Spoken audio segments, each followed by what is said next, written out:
This is topic B on page 64, adding illustrations to messages. Outlook provides features like themes, styles, illustrations, and pictures that can be added to your emails to make them more visually pleasing, polished, and professional looking. You can use the features and tools provided in Outlook to enhance your email messages and convey your messages more effectively, while being more aesthetically pleasing. In this topic, you will add illustrations to email messages. The Illustrations command group found on the Insert tab of the ribbon in a message form includes the commands you can use for inserting various graphical elements into your email messages.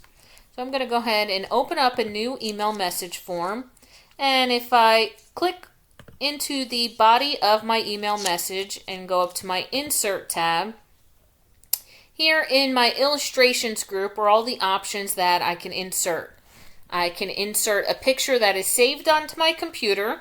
So I'm going to click on Pictures, and then I would navigate to wherever I might have some pictures stored. Here's a picture of good old George Clooney. That won't hurt to look at. So we'll go ahead and select him, click Insert, and his picture is then inserted into the body of our email message. Now we can also insert a picture from online. If I go to my Insert tab, Illustrations command group, here I have the option of online pictures. And this will open up the Insert Pictures window. You can browse through your OneDrive account if you have one set up, or you can do a Bing image search directly from this window without even leaving Outlook. So if I wanted to search for Nicolas Cage,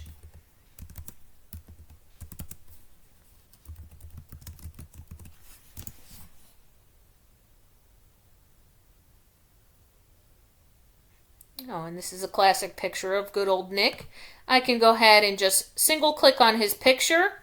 You can see it inserts a check mark in the top right hand corner, and click Insert from here. Sometimes there will be copyright issues with these pictures and you'll get a warning message. You can see this one inserted just fine into our message. Alright, I'm going to bring my cursor to the next line here. Going back to my Insert tab in my Illustrations group, we can also insert a shape. Now, we saw this in our other Microsoft programs as well, those of you that have been through this. This is our whole gallery of our different shapes that we can use. So if I wanted to insert a heart into my message form, I'm going to click on that shape, and it doesn't automatically place it into our document. We actually have to draw it in. You can see my cursor is changed to what we call a crosshair. So it looks like a little plus sign. And using my mouse, I'm going to click and hold down my mouse button, and I'm going to drag my mouse and draw that into place. And there we have our heart shape. And you can see up on my ribbon, I get my Drawing Tools Format Contextual tab, where we can edit the colors, outline, the shape style, and we have all different options on that contextual tab. Another option on our Insert tab is to insert Smart Art. And this is a graphical element to display information, textual information. So we'll get into this further in another chapter, but in this dialog box you have your different categories to the left, and within each category, I'm going to select the cycle category, you have your different types. You can hover over for the names of those, and you just select your type, click OK, and it inserts the default Smart Art graphic for us. And you can use these shapes to insert different textual information. Remember, you don't want to type directly into your shapes. We'll get into this more working with Smart Art, but we would use our text box by selecting this arrow. You can see a text box opens to the right here, and I have bullet points for each shape in my Smart Art. So I can do reduce, reuse, recycle, and I have 2 extra bullet points. You can click here and hit delete, delete again, or backspace, and you can see it automatically updates the amount of shapes that I need. And you get your Smart Art tools, 2 contextual tabs, design and format. So you can change the colors. But again, we will be going through that deeper. We're just taking a quick look at the different illustration types we can enter for now.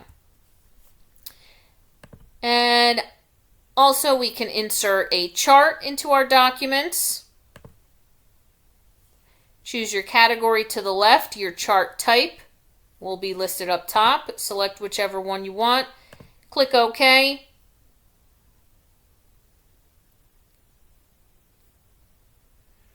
It will enter a sample chart into your email message, and it will open a mini Excel spreadsheet with some sample data located in it. You would go ahead and edit this information with what you are trying to chart your information for. And once you have that information typed in, you would hit your close from here, and your chart would update automatically for you. Again, we'll have a chapter dedicated specifically to working with charts, just taking a quick look around for now.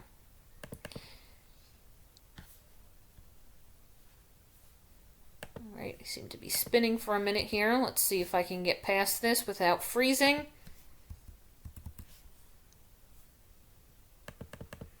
Okay. And last on our Insert tab in our Illustrations group, we have the Screenshot option. And this has different clippings, screen clippings, from the windows that you have open on your computer. So if you're working, let's say, in Excel, you might have Excel open. I don't have it open right now, but you might have a spreadsheet open and you want to take a screenshot of that view and send it in an email message. You can do that. You would just need to have the window open. My available window right now is outside of this email message. I have my main workspace of Outlook opened up, so that shows me my available windows from here. So I can just click on that, and it inserts that large, so this is just a picture file now, that large picture, so I can actually email and show somebody what my workspace looks like. You can resize that a bit smaller if you wanted to. You can see it shows my workspace there. Now that's a whole available window. If you only wanted, let's say, part of that window, I could go to my Insert tab, Screenshot dropdown, and I could do a screen clipping. This will minimize the message window that I'm inserting the picture into. It'll bring me to the window behind that message form, whatever window is open behind it, and you can see it puts like this white mask across the application. And my cursor changes to that crosshair plus sign again. Maybe I only wanted to show a specific part of my window. Maybe the first 3 messages previews here I wanted to show. I can click and drag. I'm holding down my left mouse button right now, dragging across, and you can see whatever I drag across to show comes through in my screen with that color. You know, it's actually coming through that white mask that's across. And as soon as I let go of my mouse button, it's going to take that portion of it and insert the picture into my message. So it's a good way, maybe you want to take pictures off of Google Image or something like that, and you don't want to save your pictures to your computer and take up space. You can actually just open up the web page, do a screen clipping this way, just like I inserted, and again, you don't have to take up space on your computer by saving the pictures. You can just take that screen clipping to insert them into your message form and then send them out. All right. Your next video will be Activity 3.3 on page 70.